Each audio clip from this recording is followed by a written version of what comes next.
చేసినటువంటి ప్రార్థనను బట్టే ఇక్కడ యవనస్తులు చాలా మంది ఉన్నారు.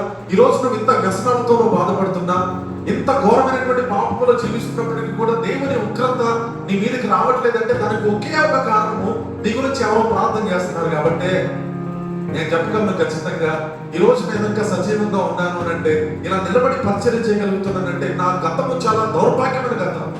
అంత పాపకరమైనటువంటి జీవితము జీవించినటువంటి నన్ను ఈ స్థితిలోనికి నేను రావడానికి ఖచ్చితంగా నా తల్లి ప్రార్థన సహకరించింది. నా తల్లి ప్రార్థన లేకపోతే బహుశా నేను ఇక్కడ నిలబడేవాడిని కాదు.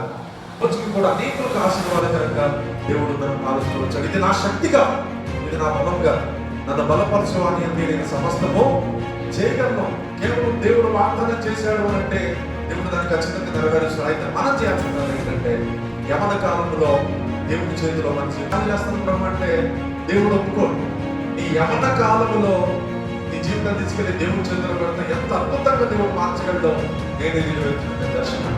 మాటలను ఎందుకు చెప్తున్నానంటే, ఒక ప్రార్థన మన బిడ్డల కొరకు మనం చేసే ప్రార్థనలు అది ఖచ్చితంగా కోటగా వారిని నిలబెడతాయి. ఈరోజు మన బిడ్డల కొరకు ఎంతగా మనం ప్రార్థన చేస్తా ఉన్నాం. నీ బిడ్డల కొరకు కనీస ప్రార్థన నువ్వు చేసి ఎంతకాలం అయితే, చాలా రోజులు బట్టి నువ్వు ప్రార్థన చేస్తున్నావు, దేవుడిని రక్షిస్తాడు. ఏది చేసినా సరే, నేను యవనస్తుల మీటింగ్కి చాలా సార్లు వెళ్ళినప్పుడు ఒక మాట చెప్తాను, ప్రతి మీటింగ్ లో చెప్తాను, మళ్ళా చెప్తున్నాను, ఏది చేసినా సరే ప్రభు యొక్క ఆలోచన ఏంటంటే పరలోక రాజ్యాన్ని తీసుకెళ్లాలనేదే దేవుని యొక్క ఆలోచన. ఏదైనా చేస్తాడు.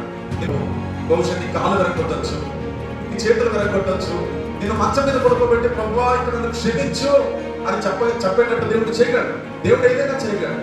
అయితే నీ అవయవం అన్నీ బాగున్నప్పుడు, నువ్వు బాగా నడుస్తున్నప్పుడు, నువ్వు ఆరోగ్యకరంగా ఉన్నప్పుడు ప్రభువా నన్ను క్షమించడము అని కోరుకోవడం తప్ప, లేకపోతే నీకు బెడ్డెడ్ అయిపోయి మనము మంచం మీద పడుకొని ఇంకా కదలలేని పరిస్థితుల్లో ఉన్నప్పుడు ప్రభువా నన్ను క్షమించు అని కోరుకోవడం తప్ప. ఏది ఉత్తమం? అన్నీ బాగున్నప్పుడు ప్రభువా నన్ను క్షమించు, ఇంతవరకు నీకు అయోగ్యకరంగా జీవించాను, ఇక్కడ నుంచి నేను నీ కొరకు నేను జీవిస్తానని ఒక తీర్మానం తీసుకున్నప్పుడు దేవుడు ఖచ్చితంగా మనం రక్షిస్తాడు. ఆ రోజు అబ్రహాము చేసినటువంటి ప్రార్థన ద్వారా లోతు కుటుంబాన్ని దేవుడు రక్షిస్తూ వచ్చాడు. అయితే దేవుడు చెప్పాడు, నేను ఆ ప్రాంతాన్ని నాశనం చేయను, ఎందుకంటే నా చేతులు కట్టేసుకుంటాను. కారణం ఏంటంటే నీ కొరకు, నీ కుటుంబం కొరకు అబ్రహాము విజ్ఞాపన చేశాడు, అబ్రహాము ప్రార్థన చేశాడు.